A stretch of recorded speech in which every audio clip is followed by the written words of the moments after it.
5,000% or a 50x.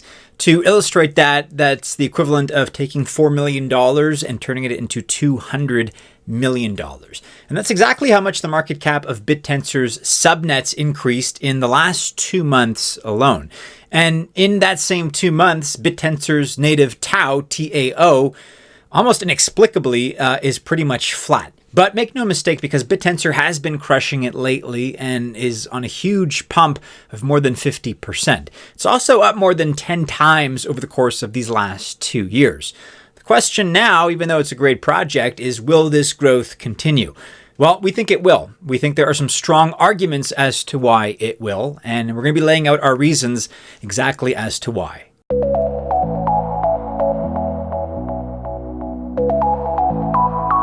Welcome to the channel. My name is Maddie and this is Altcoin Buzz. All the best of luck if you choose to invest. I genuinely wish you well. But just remember that I'm not a financial or investment advisor, which means by extension, this video is not official financial or investment advice. Bittensor and its TAO token are really in two of the biggest and fastest growing sectors in the world right now, AI and machine learning. Bittensor's own stated goal is to be the Bitcoin of AI, of artificial intelligence, and they've mimicked Bitcoin in a lot of noticeable ways. For example, they have 21 million TAO, just like Bitcoin. They have reward halvings also, as BTC does. In fact, the next halving is going to take place sometime in Q3 or maybe early Q4 of this year. Unlike Bitcoin, though, there is some variation in how fast new TAO tokens are circulated. That's actually why we don't have an exact date as far as the next halving. Instead, we have an estimate or a range of dates. The current supply is 8.6 million, and the halving is going to take place when the supply gets to 10.5 million. Bitcoin's halving, of course, is by block number, while Bittensor's is based on the circulating supply. Bittensor certainly wants to be the home of decentralized AI and machine learning apps and protocols. They use subnets toward this end. This can kind of get complicated, but you can think of it like the parachain model for Polkadot, or if you prefer, the map of zones model for Cosmos. All of these are intertwined, but still using shared technology and infrastructure. There is one main difference, and that's the fact that every subnet has to have TAO. Has to buy it, has to store it, and has to use it to pay for its subnet. So it's kind of probably more like the Polkadot, and Atom ecosystems, but better. Plus, all the prices for each subnet are in TAO, and that means you don't have projects like Noble or Injective issuing their own tokens that could take value away from the native chain token. And that's an important distinction. That alone makes TAO incredibly valuable. TAO's main chain is called the root, and the value of all the subnets right now is approaching the value of the root chain. So imagine, if you will, if Polkadot's value, for example, came not from just its own value, but from the value of every parachain as well. That is exactly what you get with TAO. Let's talk about why this project is pumping. The short answer is that it really all boils down to AI and subnets. Right now, we know that the AI market really all over the world is crushing it.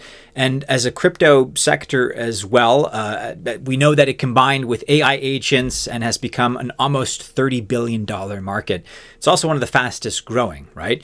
So Bittensor is very much in the right place, but other projects are also located in this space. They're not pumping as much. So the question is why? And the answer is the subnets. Bittensor's subnets are each their own chain, effectively tackling a specific AI or machine learning issue.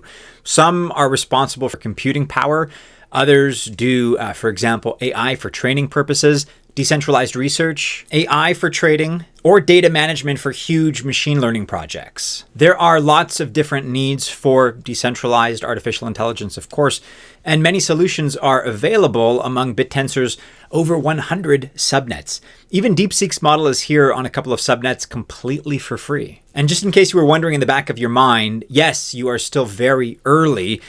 These numbers here testify to that. You can take a look at the numbers of holders for some of the most popular subnets. And really, there are only three approaches realistically if you're interested in Bittensor as an investment. The more conservative option is to buy Bittensor's TAO, and just hold it. Nothing wrong with that.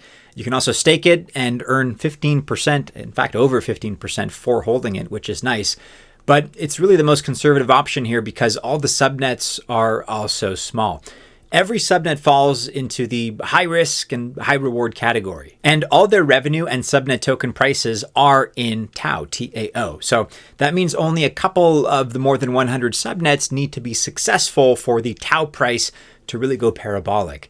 That's even if most other subnets are not successful. The most aggressive option is to assign your TAO entirely into the subnets, figuring that if a couple of them pop, then it makes up for the losses. That definitely could and most likely will happen. Obviously, it's not a guarantee, but that represents the more aggressive approach here.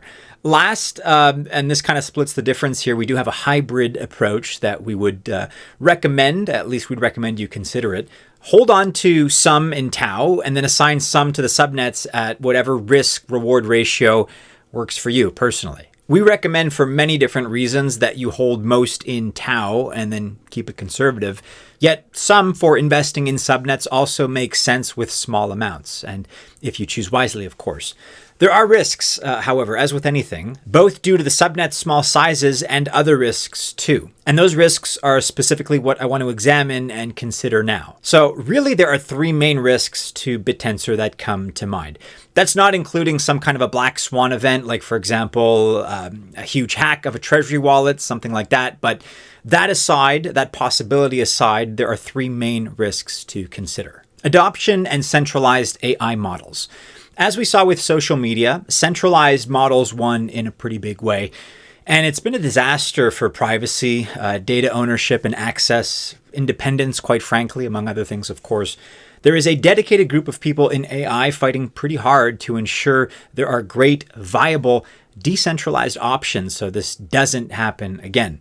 So this time, instead of Meta and Google, hopefully it's going to be Claude, Gemini, and perhaps even OpenAI. Decentralized models tend to grow slower, usually a lot slower most of the time, but adoption of TAO and its subnets is growing fast, and we expect that to continue. The next general risk is really just the market, and we've already seen this one. Trump's tariffs, for example, and other macroeconomic policies affect the prices of cryptocurrencies in this market through no fault of their own, just like any other market around the world, really. And while we can't do anything about that directly, we can at least position ourselves to benefit if the markets do shift.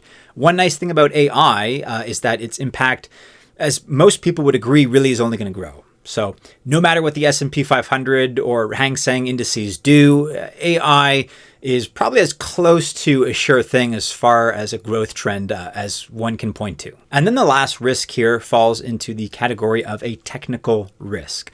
One that cannot be shooed away just because the project is hard to understand. What this means is that even developers and subnet teams could have a tough time scaling and growing. This is especially true because the ecosystem has grown so quickly. Subnet growth is over 5,000% in the last 12 months. Are these risks enough to kill the pump? We actually don't think so.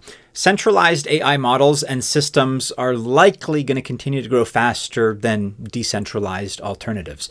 That is to be expected, but we already have a fully developed model with DeepSeek that is open source and available on TAO subnets. Plus, more are also on the way. Decentralized storage solutions like Walrus can now store those models, so that means we aren't stuck with centralized cloud operators. All this is good. Add to that the fact that AI really does represent a go-to landing sector in a bull market, and we fully expect the Bittensor pump to continue.